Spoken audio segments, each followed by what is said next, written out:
talking about mixing knowledge, a sharp awareness of the imbalances, and the willpower to raise your game to a higher level. Our next example is a nice demonstration of this process. This is Ruiz versus Belot in 2007.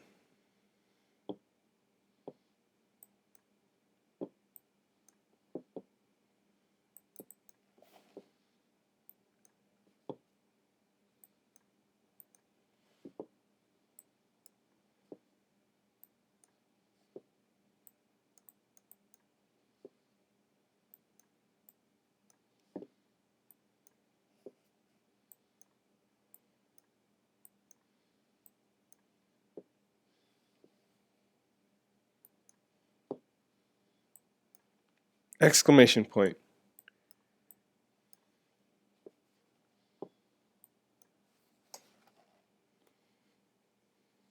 Our next example is a nice demonstration of this process.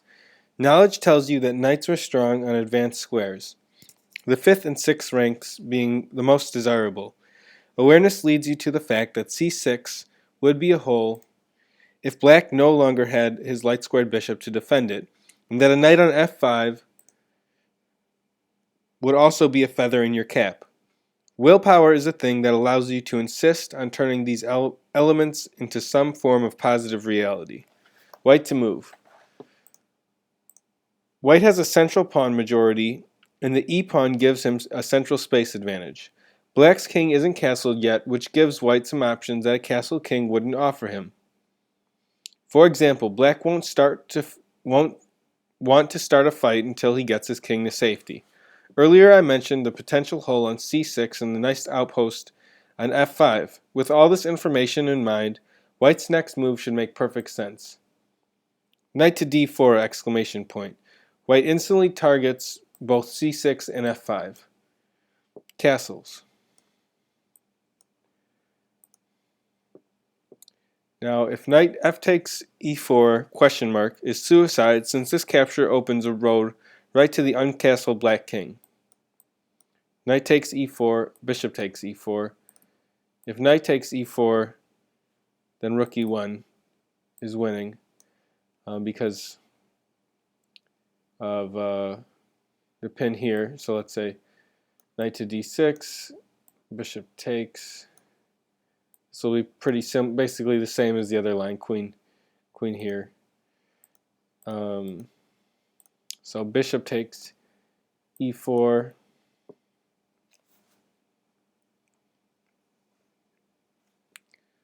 Bishop takes e4, knight takes e4, e1, knight f6, and queen e2, and the game is already over. So black plays castles. e5 exclamation point. Bishop takes g2. Perhaps black should have considered knight d5, though white would then have a few ways to a comfortable edge. The simplest, knight c6, bishop takes c6. If knight takes c3, double question mark, knight takes d8, knight takes d1, knight takes b7 is winning. After a line like this, the knight on d1 is trapped after bishop f3.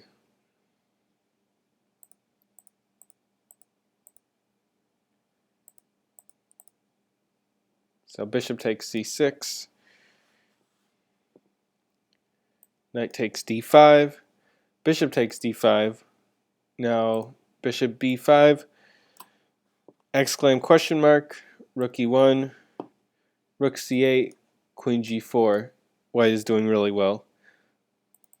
So bishop takes d5, bishop takes d5, gives white two active bishops in an open position. Now, after bishop, now if we go back to the game, after bishop takes g2, white gains access to the c6 square. King takes g2, knight d5, knight c6. A Godzilla of knights, the knight on c6. Knight takes c3, b takes c3, queen e8, queen to d5. I mean, this is really, really strong, the fact that the queen can't be kicked out right away with the rook coming to d8. The c6 knight paralyzes black's whole army. He's far from dead, but such an unpleasant defensive task is not easy to deal with, and black fell apart quickly. King h8, question mark. He could keep his disadvantage to a minimum with knight a4, bishop d2, bishop c5.